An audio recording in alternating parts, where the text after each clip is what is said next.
بسم اللہ الرحمن الرحیم۔ السلام علیکم ورحمۃ اللہ وبرکاتہ۔ میرے میٹھے میٹھے اسلامی بہن بھائیوں، بچوں، بزرگوں، جوانوں، حضرت محمد صلی اللہ علیہ وآلہ وسلم کی محفل بے شک آپ گھر کے افراد ہی صحیح، گھر میں وہ بھی کر سکتے ہیں۔ اپنے جو بچے ہیں گھر میں، ان کو حضور پاک صلی اللہ علیہ وآلہ وسلم کی باتیں بتانا کہ ہمارے نبی کی یہ حدیث ہے، ان کو حدیثیں سنانا، قرآن پاک کی تلاوت کرنا ضروری نہیں ہے کہ لاکھوں یا ہزاروں روپے لگا کر ہی ہم محفل سجائیں۔ گھر میں روز بلا ناغہ جب بھی وقت ملے بچوں کے ساتھ بیٹھ کر ہم حضور پاک صلی اللہ علیہ وآلہ وسلم کی محفل سجا سکتے ہیں، اس کی ویڈیو اپلوڈ کر سکتے ہیں تاکہ کوئی اور دیکھی، ہو سکتا ہمیں دیکھ کر ہی کوئی اور بھی وہ کام شروع کر جائے اور اس کی وجہ سے اللہ تعالیٰ ہمیں آگے کے لیے آسانی ہمارے لیے پیدا کر دے۔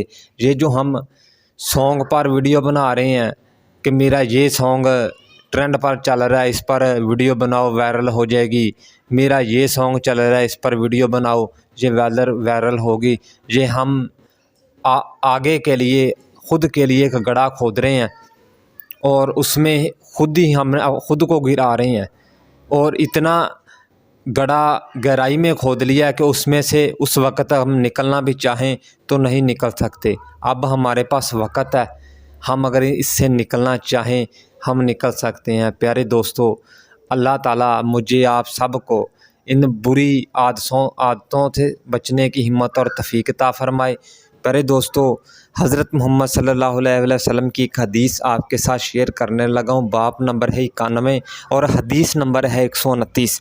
حضرت انس بن مالک رضی اللہ تعالیٰ عنہ فرماتے ہیں، نبی کریم صلی اللہ علیہ وآلہ وسلم نے حضرت معاذ بن جبل رضی اللہ تعالیٰ عنہ سے فرمایا، جو شخص اللہ تعالیٰ سے اس حال میں ملاقات کرے کہ اس کے ساتھ کسی کو شریک نہ سمجھے تو وہ ضرور جنت میں داخل ہوگا۔ حضرت معاذ نے عرض کیا، کیا میں لوگوں کو اس کی بشارت نہ سنا دوں؟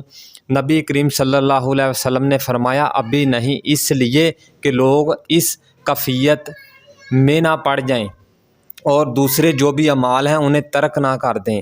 لیکن دوستو، جو آج ہم کام کر رہے ہیں وہ اللہ تعالیٰ کے ساتھ ہم خود کو شریک بنا رہے ہیں۔ ہمیں پتہ بھی ہے، سانگ سننا، ناچ گانا، عورت کا ننگے سر بغیر پردے کے لوگوں کے سامنے آنا، یہ کتنا سخت گناہ ہے۔ اس کے باوجود بھی ہم یہ سارے معاملات کر رہے ہیں تو خود کو ہم خدا کے مقابلے میں شریک نہیں کھڑے کر رہے تو اور کیا کر رہے ہیں؟ آپ سب سے درخواست ہے، ہاتھ باندھ کر اپیل ہے، ایسی چیزیں، ایسے فتنوں سے بچیں اور خود کو بچائیں۔ اللہ تعالیٰ مجھے آپ سب کو برے کام کرنے سے، ان سے بچنے کی ہمت اور توفیق عطا فرمائے۔ 5 وقت کی نماز، قرآن پاک کی تلاوت، حضور پاک صلی اللہ علیہ وسلم کی حدیثوں پر عمل کرنے کی